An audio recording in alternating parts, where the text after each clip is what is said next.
오늘은 야고보서 1장입니다.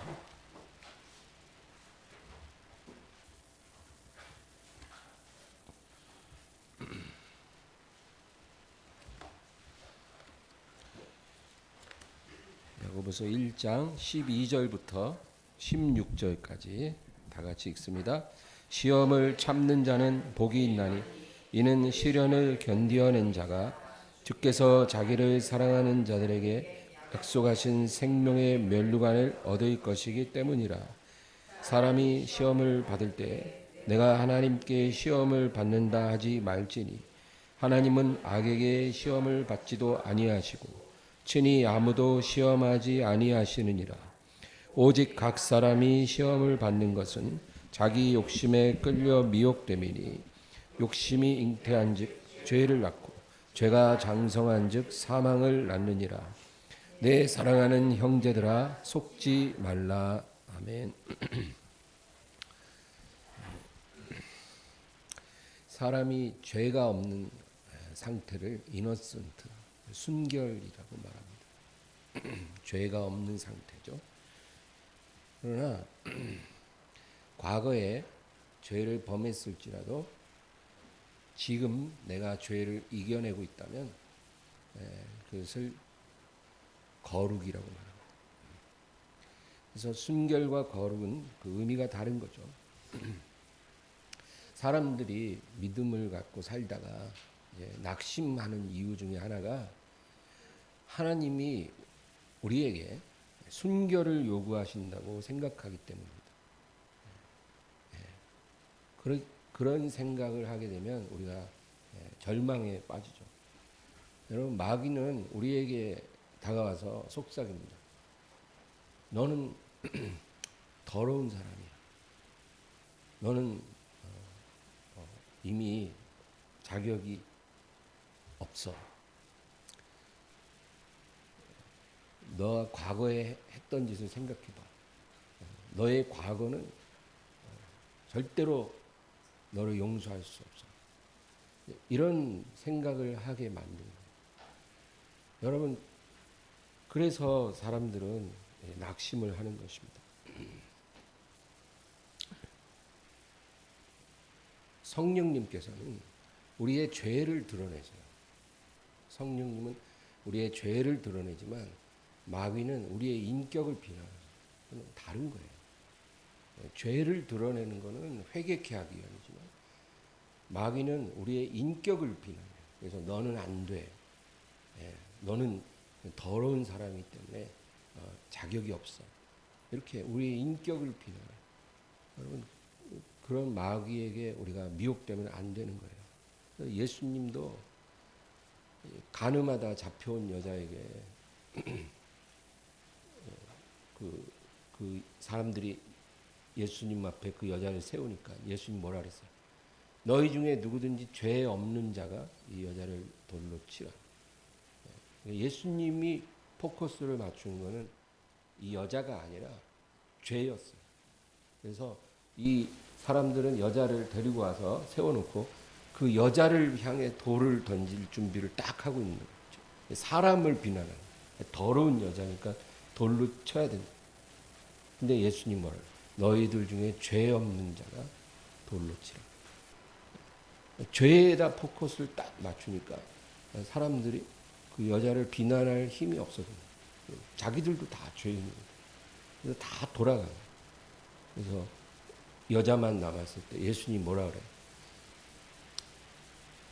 나도 너의 죄를 묻지 않을 테니까 가서 다시는 죄를 범지 마. 예수님은 그 여자를 조금 더 더럽다, 추하다 이렇게 보시지 않았어요. 나도 너를 정죄하지 않을 테니 가서 다시는 죄를 범치 말고 살아라. 앞으로만 잘하면 된다는 거예요. 앞으로. 지금 이 순간부터 네가 죄를 이기고 거룩한 삶을 살기 시작하면 괜찮다는 거예요. 그게 여러분 하나님이 우리를 보시는 눈입니다. 하나님은 죄인을 비난하거나 정죄하시지 않아요. 그 죄를 버리라고 말씀하시죠. 그 죄를 버리면 우리의 과거는 중요하지 않아요. 현재가 중요한 거예요. 38년 된 병자를 예수님이 고쳐주셨어요. 그러고 나서 뭐라 하셨어요? 네가 나았으니 앞으로 더 심한 것이 생기지 않도록 다시는 죄를 범치 마라. 죄를 더 이상 범하지 않는 사람이 되는 게 중요한 거지. 과거는 의미가 없다. 하나님이 요구하시는 것은 순결이 아니에요.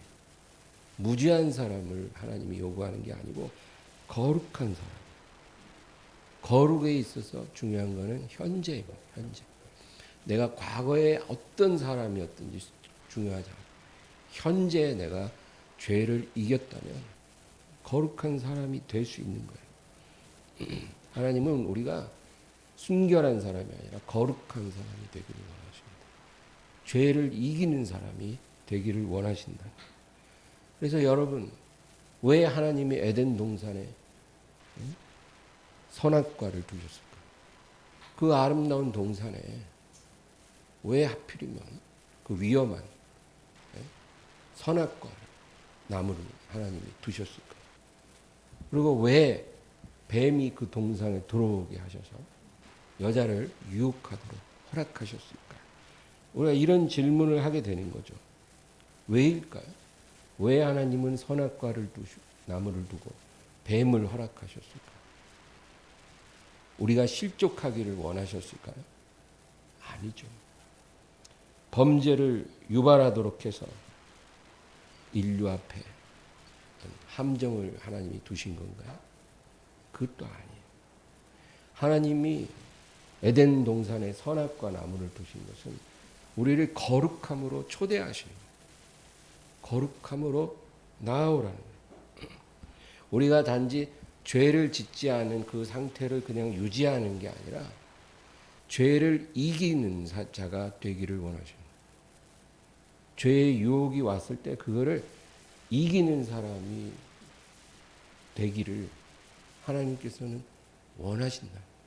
아담과 하와부터 지금 우리들에게 똑같아요. 우리를 향한 하나님의 생각은 똑같아요. 그래서 아담과 하와가 동산에 그냥 살면서 그냥 행복하기만 하는 게 아니라 그 죄의 유혹을 이기는 그런 거룩한 사람이 되는 것을 보고 싶으셨다. 그래서 하나님이 그들을 시험하는 선악과 나무를 두시고 또 유혹하는 뱀이 들어오도록 허락을 하신 거예요. 넘어지기를 원해서 그렇게 하신 게 아니라 그걸 이기기를 원하셔요. 나는 거룩한 자녀를 보기 원한다. 죄의 유혹을 이기는 그런 사람들과 나는 교제하고 싶다. 그게 하나님 뜻입니다.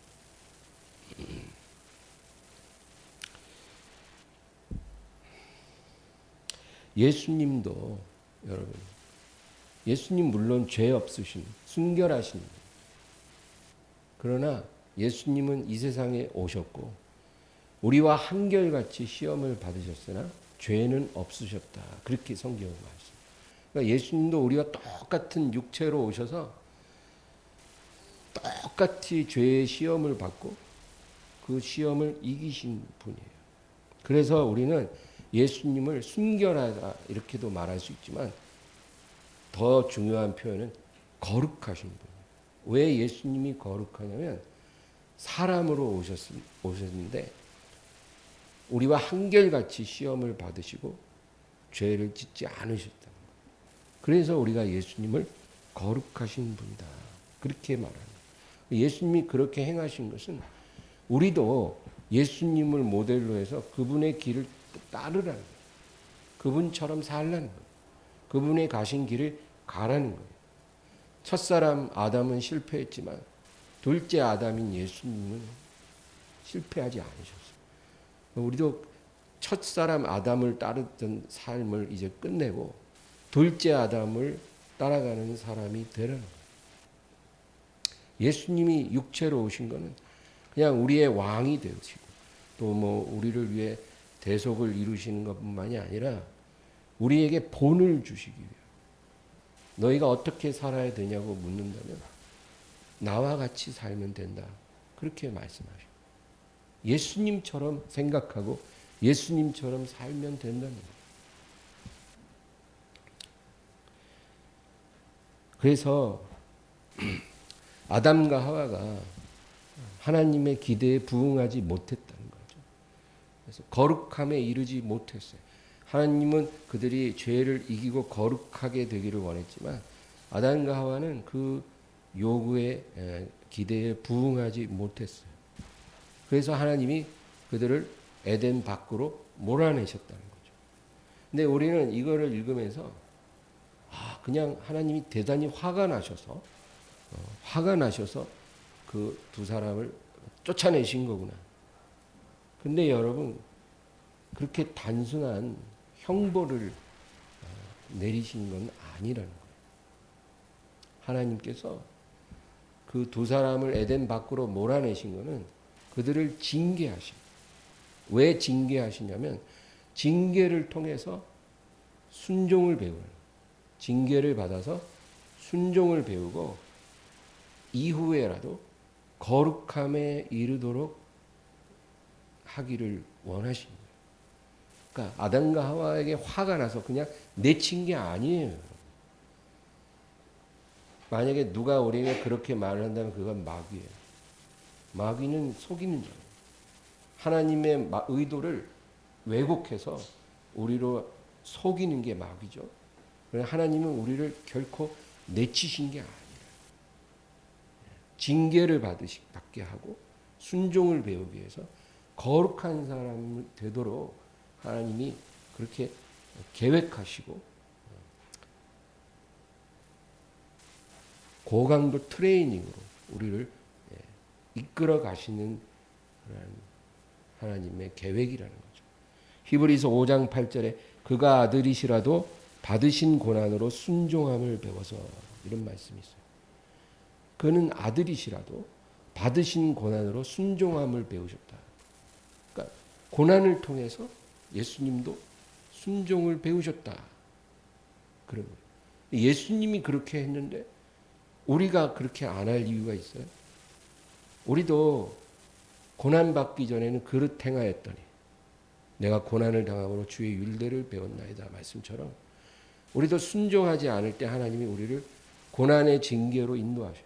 그래서 순종을 배우고 거룩한 사람이 되도록 우리를 이끄신다는 거예요. 예수님이 고난을 통해 순종함을 배웠다 그러니까 그러면 예수님도 순종을 안 했었던가? 그렇게 생각할 수 있는데 그렇지는 않아요. 예수님은 온전히 순종하신 분이었어요. 그런데 왜 고난을 받으셨을까? 고난이라는 건 순종 안 하는 자를 순종을 배우게 해서 거룩하게 만드는 건데 순종 잘하시는 예수님이 왜 고난을 당하셨냐면 우리에게 본을 주기 위함이에요. 하나님이 너희를 고난으로 인도하더라도 놀라지 말라는 거예요. 하나님의 선한 목적이 있다는 거예요. 고난을 통해서 너희가 순종을 배우고 거룩한 사람이 되면 하나님께서 너희를 기뻐하신다. 그래서 예수님이 우리가 가야 할 길을 보여주신 거예요. 그러므로 여러분 인생에 고난이 오면 내가 뭘 잘못해서 벌을 받는 거야. 이런 생각하지 마세요. 그런 생각을 하게 되는데 왜냐하면 우리가 잘못한 게 있기 때문이죠. 그래서 하나님이 나에게 벌을 주시는 거지. 그러나 여러분 그런 생각은 마귀가 우리를 속이는 생각이에요. 진정한 고난의 의미는 벌이 아니라 거룩함으로 우리를 초대하시는 하나님의 손길이에요.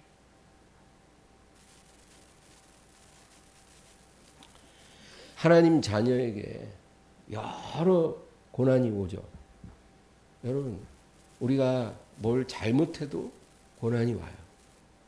그러면 잘하면 안 오는가요? 잘해도 와요. 온전한 사람도 고난을 당해요. 욥도 그랬고 다니엘도 그랬고 많은 믿음의 사람들이 온전한데도 고난을 받았어요. 고난의 이유가 무엇이든지 간에 하나님의 자녀에게 하는 고난을 주시는 것은 우리에게 벌을 내리는 것이 아니고 우리가 순종을 배우게 하기 위함이에요. 순종을 배우려면 징계를 받아야 된다는 거예요. 그래서 순종을 배우면 우리는 거룩한 사람이 되는 거예요. 그래서 하나님이 우리를 온전하게 만들려고 고난을 주는 거지 미워서 화나서 벌을 주는 게 아니라는 거예요. 이거를 분명하게 우리가 알아야 돼요. 그러면 고난 중에도 소망이 있고 고난 중에도 감사가 있는 거예요. 여러분 제 말이 진리예요. 왜냐하면 제가 성경대로 말을 하니까.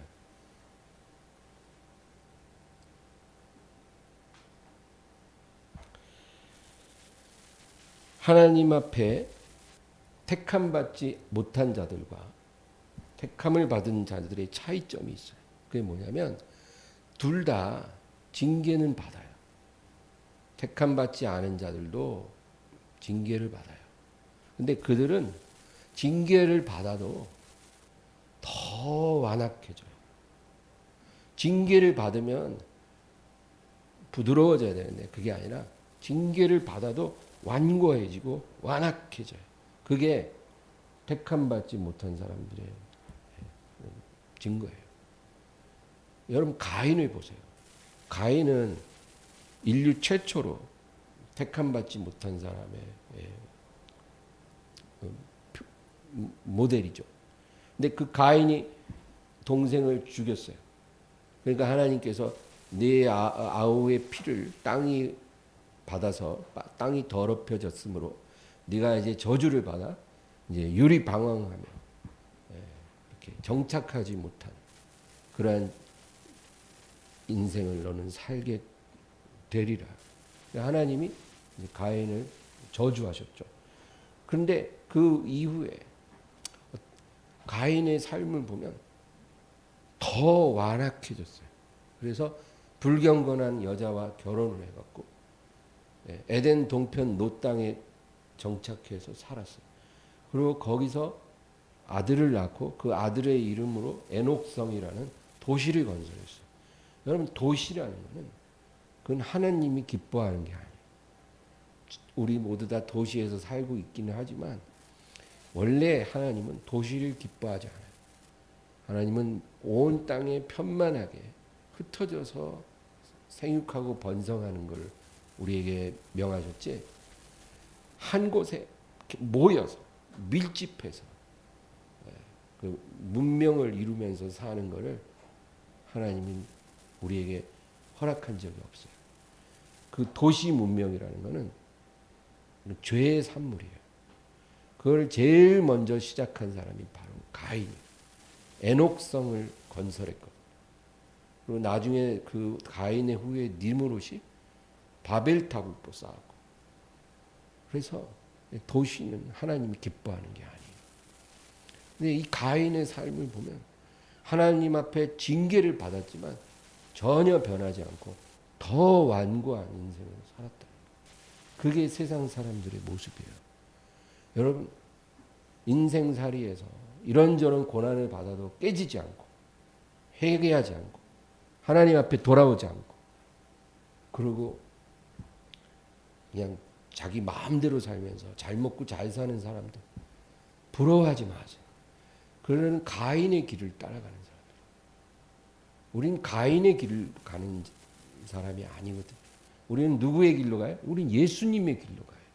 예수님은 그가 아들이시라도 받으신 고난으로 순종함을 배워서 말씀처럼 고난을 통해 더 순종하시고 더 온유해지시고 더 겸손해져서 거룩함에 이르신 분이에요.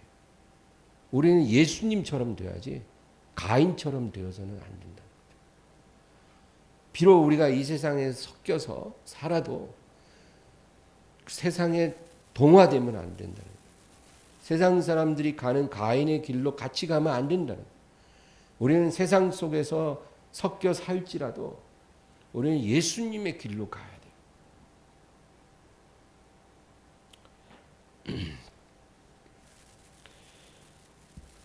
창세기 3장은요.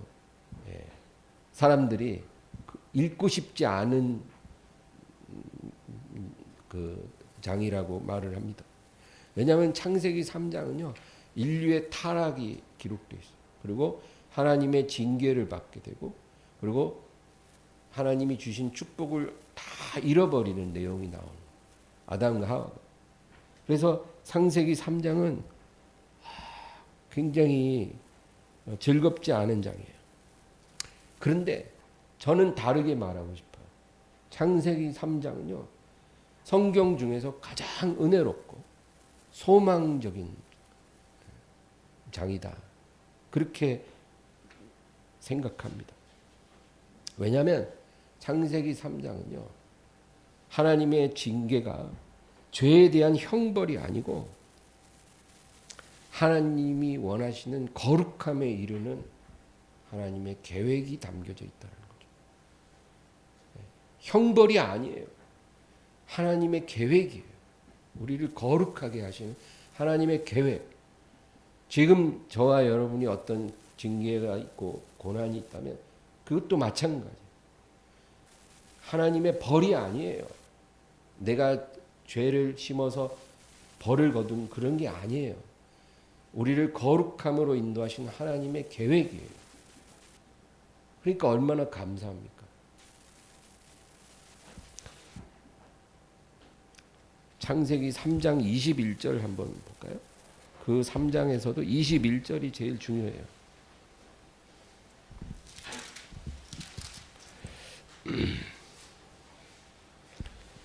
다 같이 읽습니다. 여호와 하나님이 아담과 그의 아내를 위하여 가죽옷을 지어 입히시니라. 갑자기 뜬금없는 구절이에요. 이제 에덴에서 아담과 하와를 쫓아내요. 그리고 아담에게도 징계를 내리고 하와에게도 징계를 내리죠. 얼굴에 땀이 흘러야 땅의 소산을 먹을 수 있도록 일평생 노동을 해야 또 출산의 고통을 더하고 또 남편에게 다스림을 당하는 그런 이제 하나님의 징계를 받았는데 뜬금없이 21절에 보면 여호와 하나님이 아담과 그의 아내를 위하여 가죽옷을 지어 입히시니라. 여기서 보면요. 위하여라는 말이 있죠. 이게 중요한 거예요. 위하여. 하나님이 아담과 하와를 미워해서 동산 밖으로 그냥 내모는 게 아니에요. 내쫓은 게 아니에요. 하나님은 이 두 사람을 위하여라고 그랬어요. 사랑하신다는 거예요. 그래서 뭘 해요? 가죽옷을 지어 입히셨다. 옷을 지어 입히셨어요. 여러분 아담과 하와는 이미 범죄하고 나서 자기들이 손수 무화과 나무 잎으로 치마를 만들어서 수치심을 가렸어요. 그런데 하나님이 그 무화과 나무 잎 치마를 벗기고 손수 만들어 주신 가죽옷을 입혀 주셨다 그 얘기예요. 왜 그러셨을까요? 두 가지 의미가 있어요. 첫째는 이제 에덴 밖의 환경에서 살아남을 수 있도록 하나님이 보호복을 주신 거예요. 에덴 동산은 하나님의 사랑이 충만한 곳이기 때문에 옷이 없어도 상관이 없는 곳이었거든요. 근데 에덴 밖은 이제 추위도 있고 더위도 있고 여러 가지 위험이 있고 가시덩굴과 엉겅퀴가 나는 그런 곳이에요. 그래서 그 환경에서 살아남을 수 있는 보호복을 입혀주신 거예요. 너희가 각 만든 그 나뭇잎 치마로는 안 된다는 거죠. 여러분 하나님은요 우리를 징계하실 때도 우리가 감당할 수 있는 것을 주셔요. 절대 우리가 감당 못할 징계를 허락하시지 않아요. 그리고 그 징계를 당할 때 징계와 함께 그 감당할 힘도 주고 은혜도 주고 위로도 주세요. 그냥 징계만 당하는 게 아니라는 거예요. 징계와 함께 하나님의 위로도 임하는 거예요. 하나님은 우리를 사랑하셔요. 한 번도 그 사랑이 변한 적도 약해진 적도 없어요. 똑같아요. 우리가 하나님의 축복을 받을 때나 하나님의 징계를 받을 때나 하나님의 마음은 늘 동일해요. 그걸 잊지 마시기 바라요. 내가 지금 징계당한다고. 아, 내가 잘못해서 벌을 받는 거지. 하나님 나를 사랑하시지 않는 거야. 여러분, 그런 마음은 어리석은 마음. 그렇지 않아요. 또 두 번째 의미가 있어요. 죄로 인한 수치는 죄인 스스로 가릴 수 없다라는 거예요. 우리가 죄를 범했어요. 수치스러움이 있는데 그거를 내 힘으로 가릴 수는 없다는 거예요. 아담과 하와는 부끄러우니까 자기가 치마를 만들어서 가렸으나 그렇게 해서 가려지는 게 아니라는 거예요. 그럼 누가 가려줘야 돼요? 하나님이 그 수치를 덮어주셔야만 그것이 덮어지는 거예요. 우리가 그걸 덮는 게 아니고 하나님이 덮어줘야만 하는 거예요. 그래서 나뭇잎 치마를 벗기고 하나님이 손수 가죽옷을 지어 입혀주셨다. 그거예요. 여러분, 우리가 죄인 됐는데 우리의 수치와 부끄러움을 누가 가려줘요? 하나님이 가리는 거예요. 그렇지 않으면 우리는 그 부끄러움에서 벗어날 수 없어요. 하나님이 우리에게 그러한 은혜를 주실 때 헛되이 받지 말아야 해요. 그래서 성경에 보면 예수 그리스도로 옷 입으라 그러잖아요. 예수 그리스도가 우리의 옷이에요. 우리의 죄와 수치를 덮어주시는 옷이에요. 하나님이 손수 지어준 가죽옷이에요. 예수님의 살과 피로 만든 가죽옷이에요. 그 옷으로 덮어야 덮어지는 거지. 다른 어떤 방법, 우리가 만든 어떤 윤리, 선행, 철학, 사상, 그 어떤 우리가 만든 옷도 그것을 못 가려요. 불교라는 옷도 안 돼요. 힌두교라는 옷으로도 안 돼요.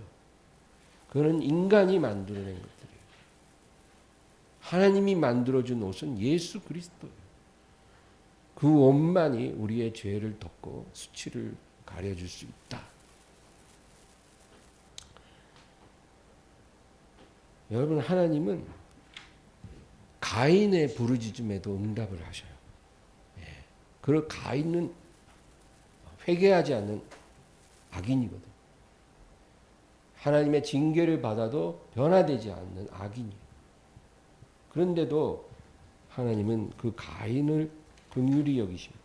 4장 보겠습니다. 창세기 4장 13절에서 15절. 13절에서 15절 읽습니다. 가인이 여호와께 아뢰되 내 죄벌이 지기가 너무 무거우니이다. 주께서 오늘 이 지면에서 나를 쫓아내시온즉 내가 주의 낯을 배웁지 못하리니 내가 땅에서 피하며 유리하는 자가 될지라. 무릇 나를 만나는 자마다 나를 죽이겠나이다. 여호와께서 그에게 이르시되 그렇지 아니하다. 가인을 죽이는 자는 벌을 7배나 받으리라 하시고 가인에게 표를 주사 그를 만나는 모든 사람에게서 죽임을 면하게 하시니라. 아멘. 여기 보면 참 재밌는 게 12절은요. 하나님이 가인을 저주하세요. 내가 밭을 갈아도 땅이 다시는 그 효력을 내게 주지 아니할 것이요 너는 땅에서 피하는 유리하는 자가 되리라. 이건 하나님의 징계예요. 혹독한 징계예요. 그런데 15절을 보면 여호와께서 그에게 이르시되 그렇지 아니하다. 가인을 죽이는 자는 벌을 7배나 받으리라 하시고 가인에게 표를 주사 그를 만나는 모든 사람에게서 죽임을 면하게 하시니라. 그러니까 가인이 여호와 앞에서 쫓겨나 어디서 살아가든지 간에 가인을 누구도 해치지 못하도록 하나님 표를 주셨다. 그 표를 가지고 있으면 아마 천사들이 가인의 생명을 보호해 주는 거죠. 이 땅에 사는 동안에는 자기 삶을 살 수 있도록 가인 같은 악인도 하나님이 그렇게 배려해 주시는 거예요. 그러나 문제는 가인은 결코 징계를 통해서 변하지 않았다는 거죠.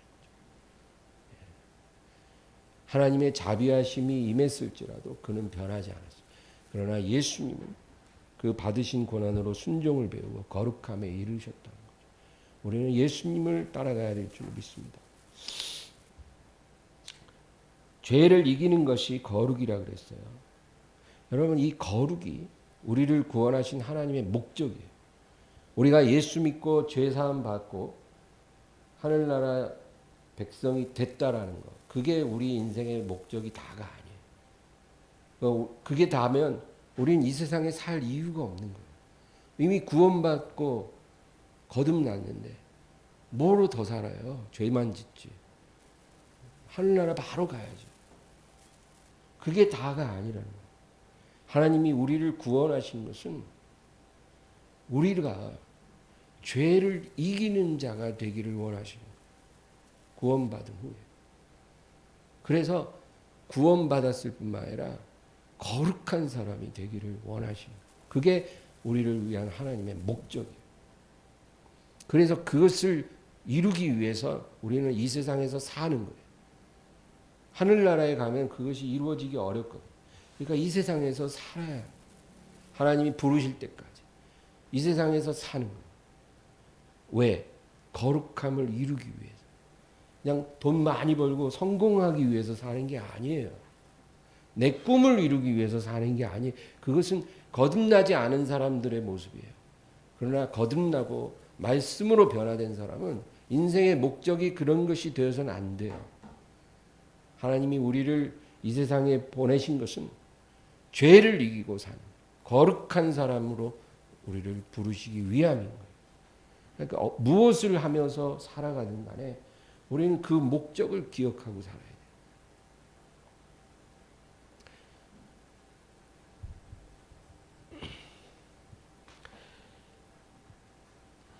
죄와 싸워서 이길 수 있도록 하나님께서 우리에게 주신 무기가 하나님의 말씀입니다. 여러분, 이 무기가 있어야 우리가 죄를 이길 수 있어요. 무기 없이 우리가 죄를 못 이겨요. 그거는 마치 무기 없이 전쟁터에 군인들이 나가면 전쟁에 이길 수 없는 것과 똑같은 거예요. 말이 안 되죠. 군인들이 전쟁하러 나가면 무기를 가지고 나가야 되잖아요. 마찬가지예요. 우리도 영적 전쟁에서 죄와 싸워서 이기려면 하나님이 주신 무기가 있어야 이기는데 그게 바로 하나님의 말씀이에요. 그래서 밤낮 말씀을 읽고 듣고 말씀과 말씀으로 충만해져라 얘기하는 게 바로 그거예요.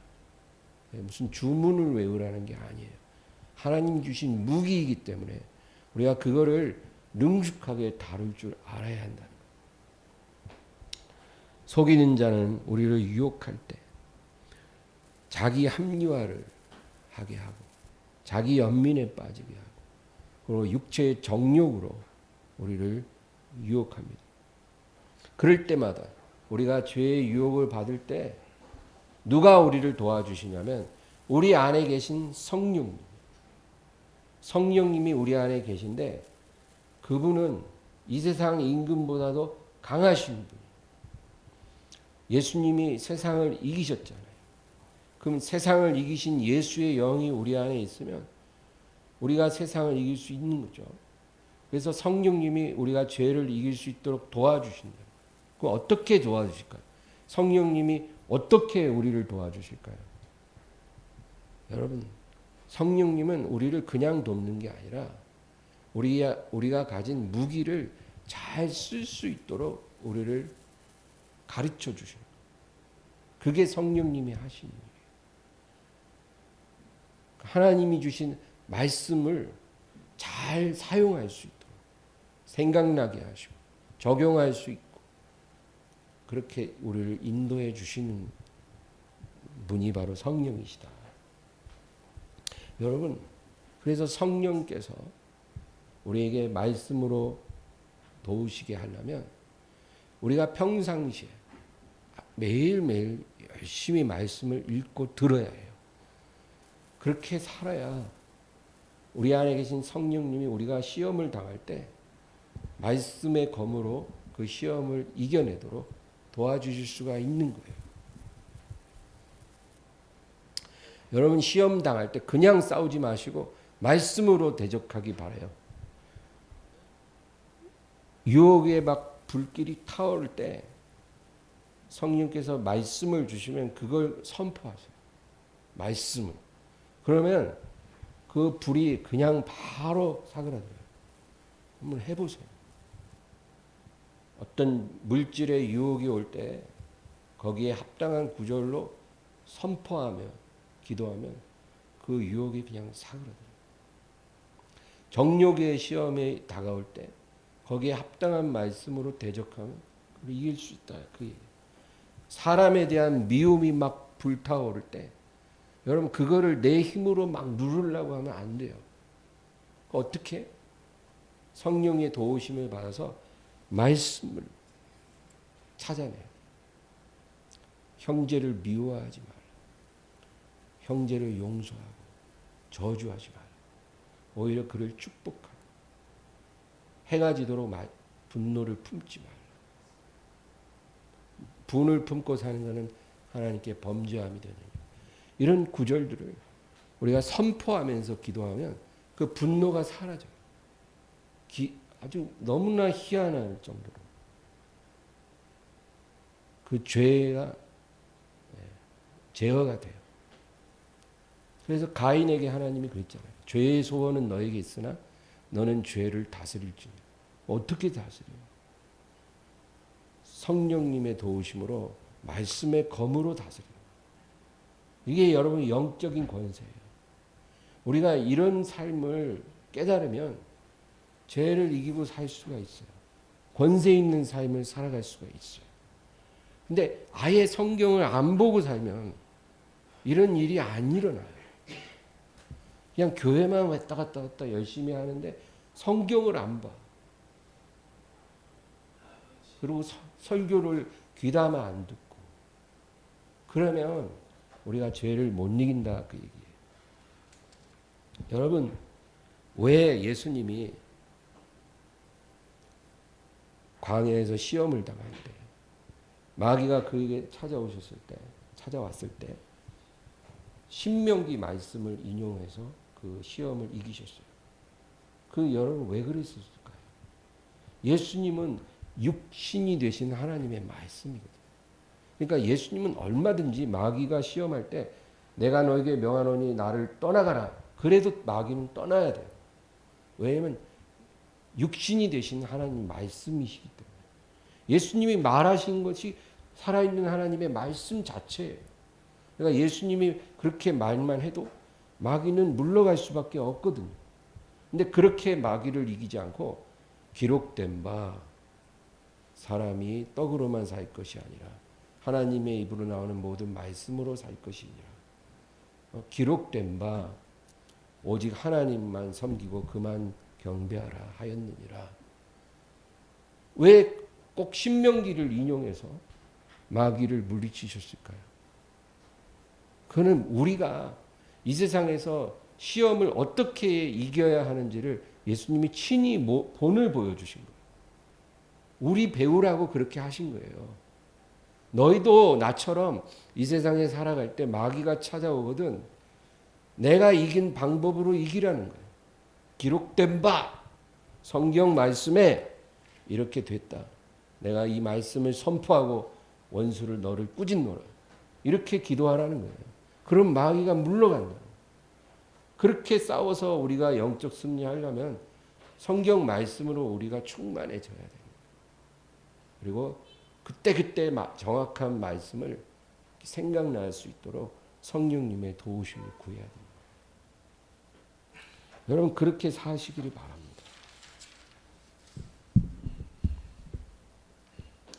요한복음 17장을 한번 볼까요?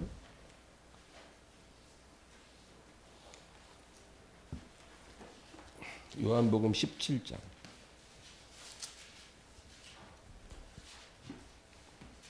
15절 다 같이 읽습니다. 내가 비옵는 것은 그들을 세상에서 데려가시기를 위함이 아니요 다만 악에 빠지지 않게 보존하시기를 위함이니이다. 예수님이 이제 제자들을 위해서 아버지께 기도를 드려요. 근데 뭐라 그러시냐면 그들을 세상에서 데려가시기를 위함이 아니요 다만 악에 빠지지 않게 보존하시기를 위함이니이다.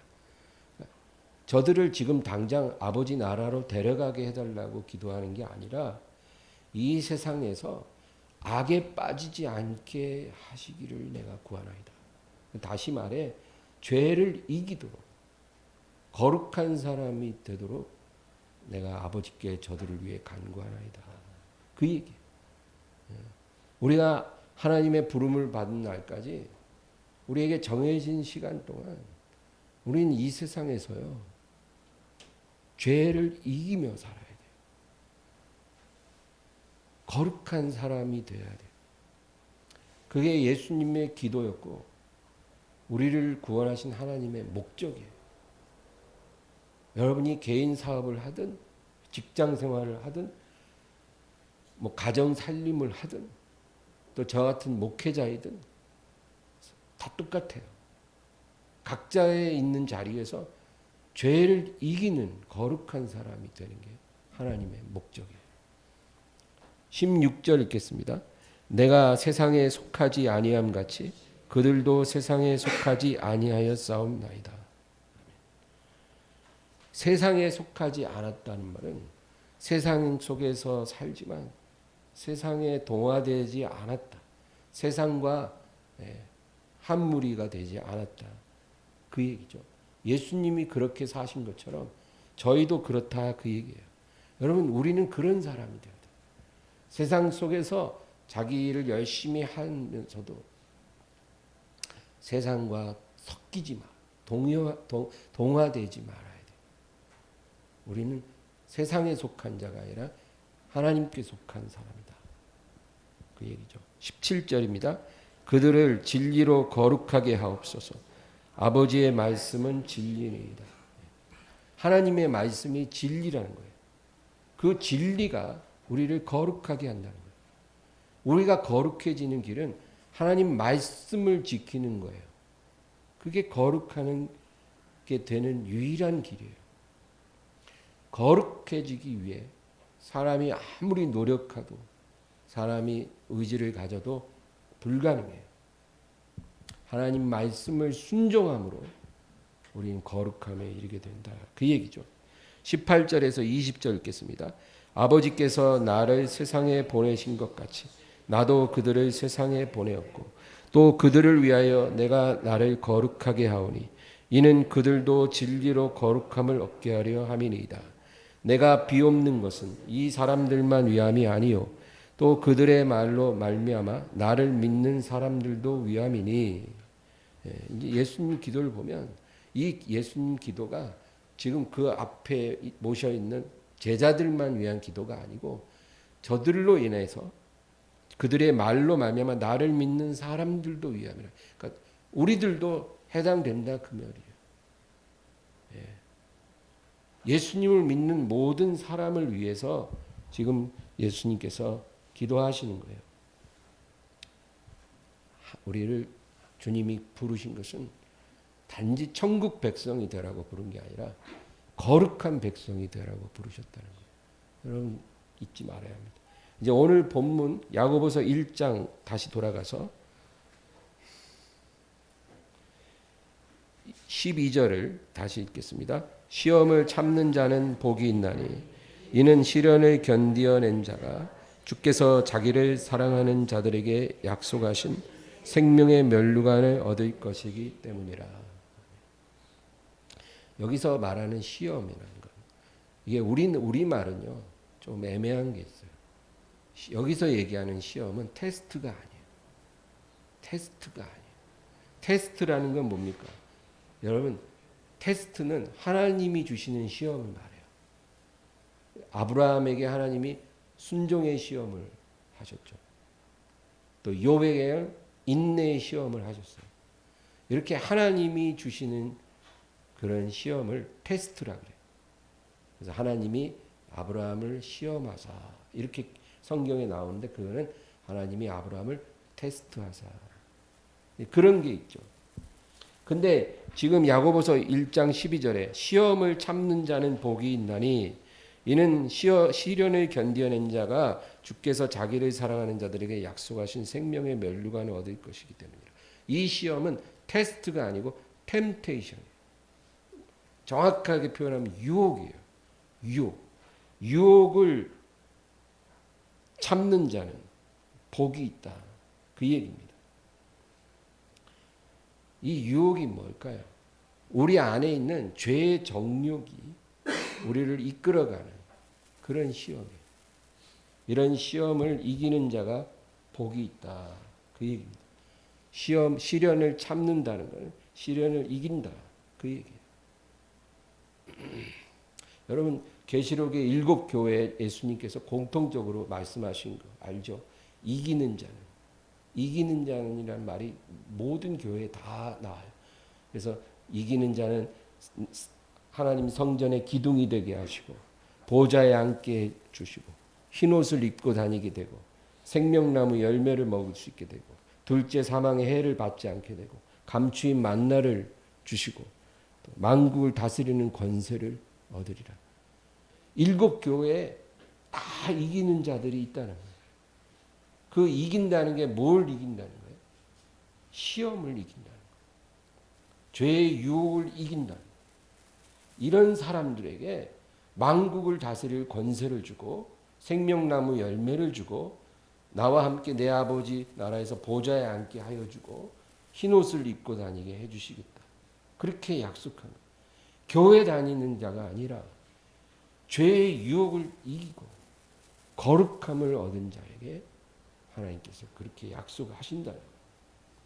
그러므로 여러분 여기 말씀을 보면 시련을 견디어낸 자가 주께서 자기를 사랑하는 자들에게 약속하신 생명의 멸류관을 얻을 것이기 때문이라. 같은 말인데 시련을 견디어냈다. 그러니까 시험을 이겼다는 거죠. 시험을 이기는 자가 주님을 사랑하는 자와 동일한 거예요. 이 말씀에 보면 시험을 이기는 자가 하나님을 사랑하는 자라는 거예요. 그리고 그 사람에게 생명의 멸류관을 약속해 주셨어요. 우리가 하나님을 얼마나 사랑하는지 어떻게 증명할 수 있을까요? 네? 입술로 우리의 사랑을 증명할 수 있을까요? 안 돼요. 우리가 뭐 찬양할 때 막 눈물 흘리고 손 들고 막 이렇게 찬양한다고 해서 그것이 우리의 사랑을 증명할 수 있을까요? 아니에요. 그거는 그냥 감정일 뿐이에요. 감정도 물론 필요하지만 그 감정이 우리의 사랑을 입증해 주지 못한다. 감정이 막 고조돼 가지고 하나님을 막 찬양했지만 바로 그 다음 날 주의 이름을 배반할 수 있어요. 여러 가지 봉사로 우리의 사랑을 입증할 수 있을까요? 교회에 늘 자주 나와서 많은 일을 해요. 훌륭한 일이지만 그것도 아니에요. 자기 열심으로 봉사하는 사람들도 있거든요. 그러면 우리의 사랑을 하나님 앞에 입증할 수 있는 가장 분명한 방법이 뭐냐? 성경에서 답을 찾는다면 시험을 이기고 죄의 유혹을 이기는 거예요. 그것이 바로 하나님을 사랑하는 증거라는 거예요. 이런 사람이 주를 사랑하는 자라는 거예요.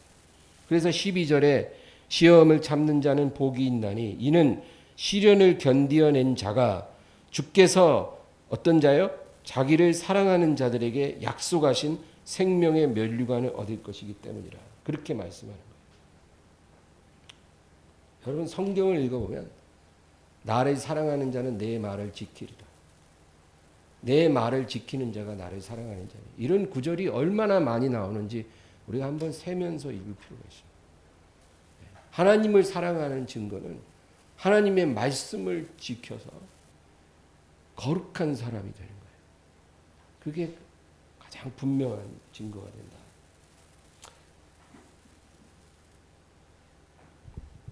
그 밑에 13절 읽겠습니다.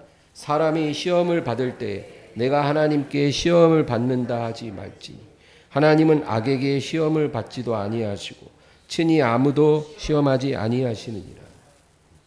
무슨 말이냐면 하나님은 어느 누구로부터 시험을 받지도 않고 또 시험에 넘어지지도 않으신다. 그거죠. 당연한 얘기죠. 하나님이 보좌에 계신데 마귀가 와서 하나님을 어떻게 시험하겠어요? 누가 시험을 한다고 하나님이 그 시험에 넘어지지 않는다는 거죠. 그러나 이 세상에 육체로 오신 예수님, 하나님이시지만 우리와 같은 육체로 오셨기 때문에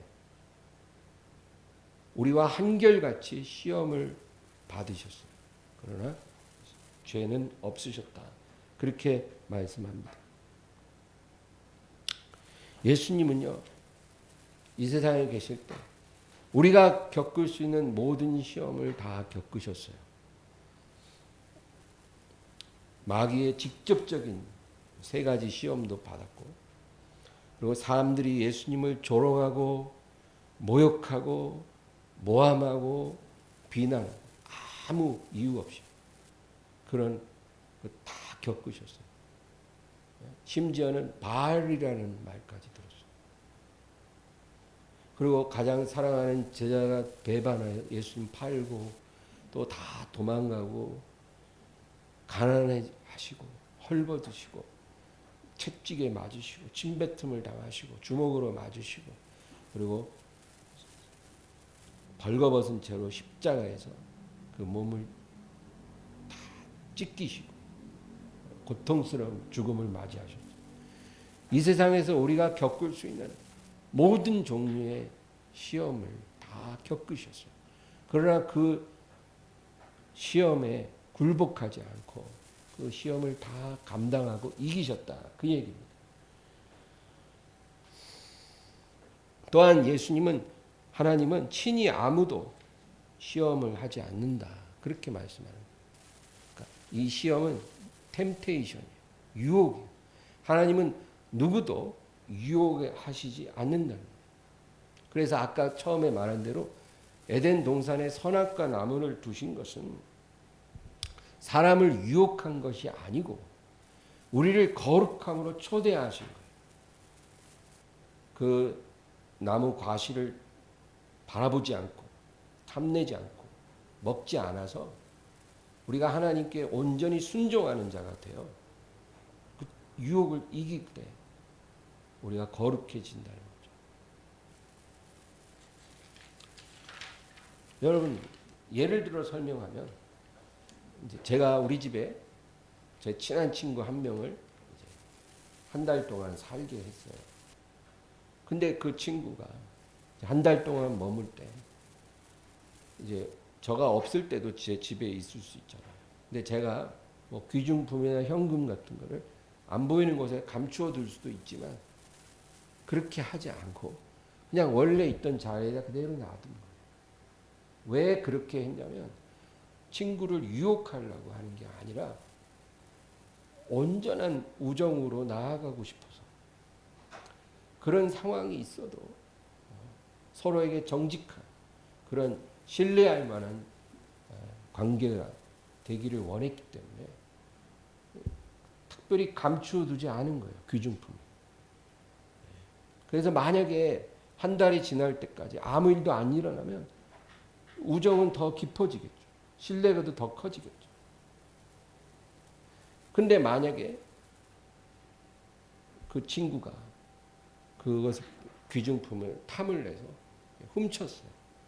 그래서 내가 그 친구한테 너 왜 그런 짓을 했냐 이렇게 물어보니까 이 친구가 부끄러워하기는커녕 야 그걸 뻔히 보이는 데다 놔두면 나보고 가져가라는 거 아니냐? 내가 뭘 그렇게 잘못했다 그러냐? 이런 식으로 나오면 그 친구 관계는 깨지겠죠. 제가 왜 이 예를 드냐면 하나님께서 에덴 동산에 선악과를 두신 거를 놓고 그런 식으로 하나님 앞에 항의하는 사람들이 의외로 많아요. 왜 그 나무를 두어서 유혹했냐는 거예요. 왜 우리 앞에 함정을 팠냐는 거예요.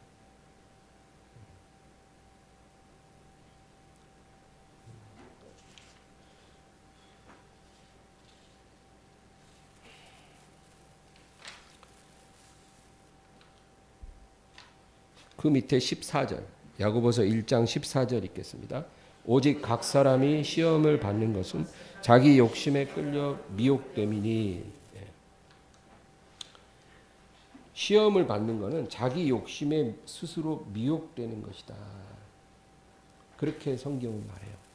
하나님이 우리를 유혹하는 게 아니라 우리 안에 있는 죄의 정욕이 우리를 끌고 간다. 그 얘기예요. 여러분, 내 안에 돈 욕심이 있으니까 사기꾼이 하는 말에 솔깃해지는 거예요. 돈 욕심이 없으면 아무리 고단수 사기꾼이 와도 안 넘어가요.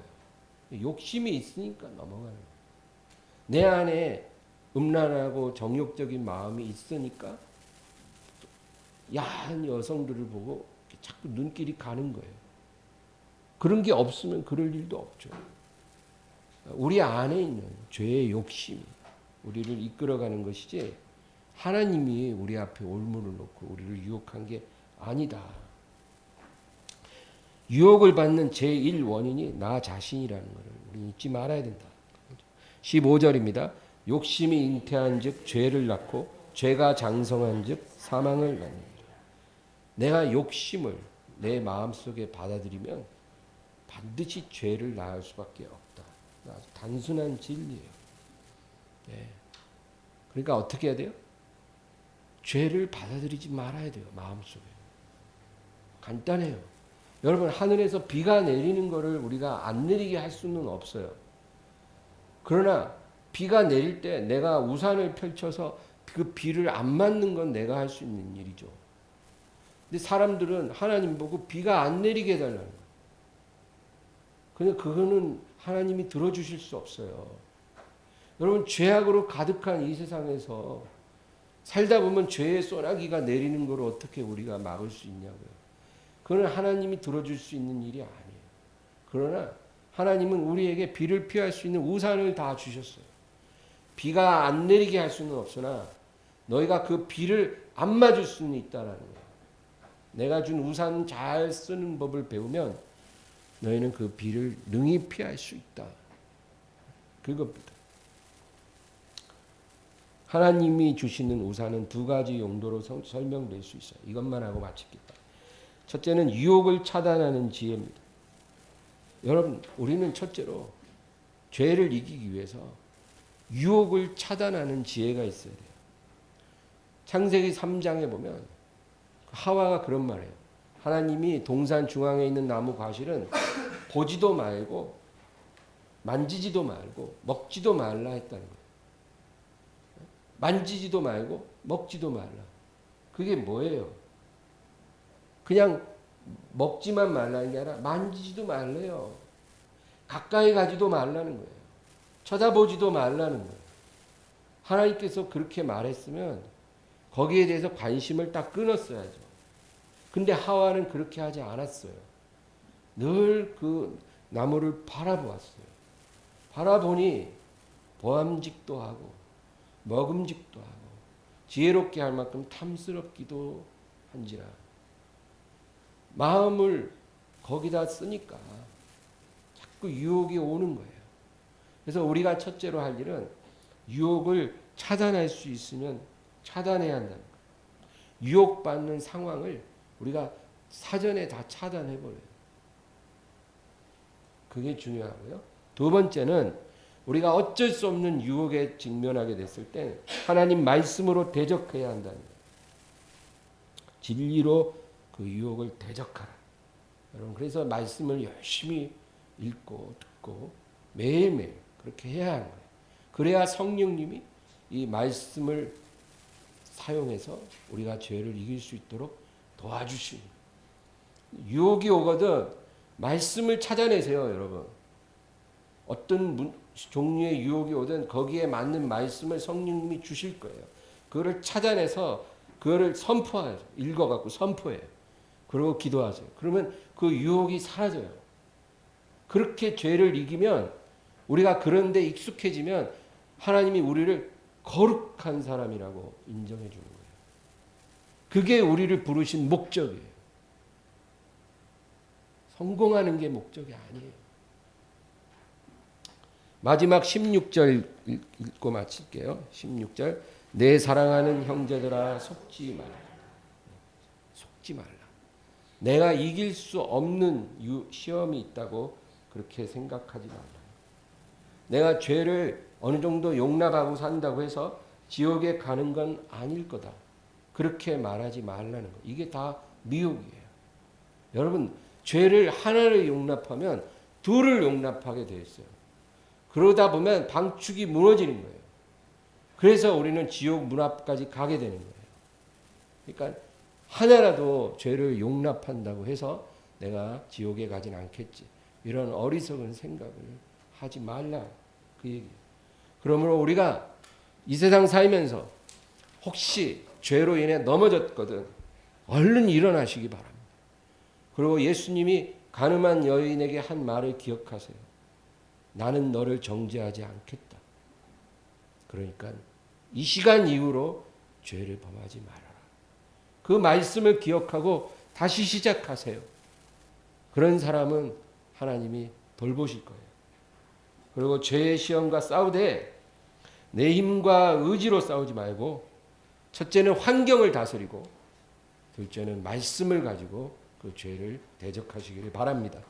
오늘 말씀 생각하면서 우리 간절히 기도하겠습니다. 주여 주여 주여